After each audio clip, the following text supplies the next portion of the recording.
Praise the lord. ప్రభువును రక్షకుడైన యేసుక్రీస్తు పరిశుద్ధమైన నామమున మీకు అందరికి వందనాలు. ప్రియమైన వారులారా, బాగున్నారా? ప్రభువైన యేసుక్రీస్తు మహాకృపను బట్టి మేమందరం బాగున్నాం.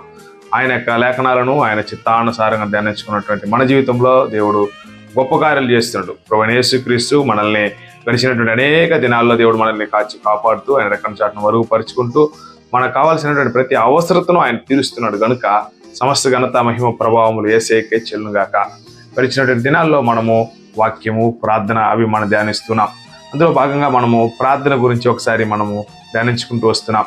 ఎవరి కొరకు ప్రార్థన చేద్దాం అనేటువంటి విషయాన్ని తెలియజేస్తూ వచ్చాను. ఇప్పుడు మనం చేసేటువంటి ప్రార్థన ఎక్కడ ఎలా చేస్తే దేవుడు దానికి జవాబు త్వరగా ఇస్తాడు, అలా మనం చేస్తే దానివలన మనం దేవుని యొక్క ఆశీర్వాదాన్ని పొందుకోవచ్చు అనేటువంటి విషయాన్ని మనం చూద్దాం.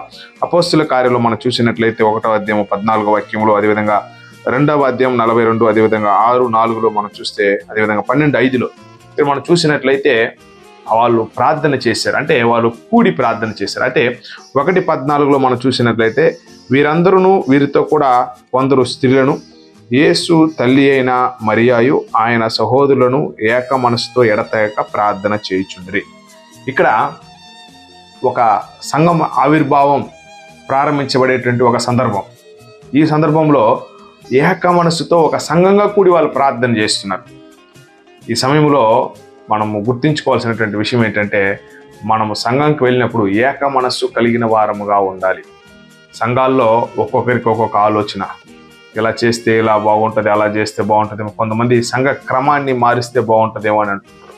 ఇంకా ఇంకొక రకంగా మనం చూసినట్లయితే కొన్ని సంఘాలు మేము చేసే క్రమమే కరెక్ట్, మేము చేసే క్రమమే యేసుప్రభు అంగీకరిస్తాడు, మేము చేసే క్రమమే పరలోక రాజ్యాన్ని చేరుస్తుంది అనేటువంటి ఒక ఇష్టానుసారంగా ఉంటారు. అలా కాకుండా ఏక మనసుతో మనం ఎవరిని ఎవరు ఎక్కడ ఆరాధించినా యేసుప్రభుని ఆరాధిస్తాం. దేవుడు ఒక్కొక్కరికి ఒక్కొక్క వాక్యం ద్వారా పిలిచి వారికి దేవుడు ఇలా సంఘాన్ని ఆరాధన క్రమం అయితేనేమి, వాక్యం చెప్పే క్రమం అయితేనేమి, సంఘ క్రమాన్ని నేర్పిస్తూ ఉంటారు.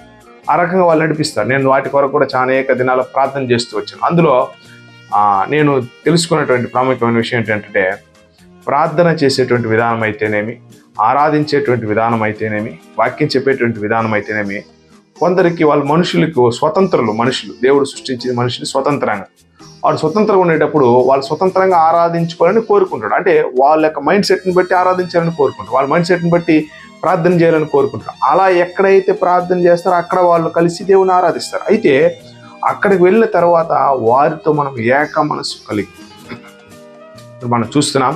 యేసుప్రభు తల్లి, కొంతమంది శిష్యులు, యేసుప్రభు యొక్క అన్నదమ్ములు తోడబుట్టినటువంటి వారు, అన్నదమ్ములు చెప్పుకునేటువంటి వారు, వారందరూ కలిసి ఇక్కడ ఎడతెగక ప్రార్థన చేస్తుంది. మేడగది పైన 120 మంది కూడి ప్రార్థన చేసినటువంటి సంగతి మనం చూస్తున్నాం. మనం కూడా ప్రార్థన చేసేటప్పుడు ఎడతెగక ప్రార్థన చేసే వారంగా ఉండాలని దేవుడు కోరుకుంటున్నాడు. అది మాత్రమే కాదు, ప్రాముఖ్యంగా ఏక మనసు కలిగి వారు కలిసి ప్రార్థన చేసేటప్పుడు ఏక మనస్సు కలిగి వాళ్ళు ఒకరు భారంతో ప్రార్థన చేస్తారు. అదే భారంతో మనం అందరం సంఘంగా కలిసి ప్రార్థన చేస్తే బాగుంటుంది.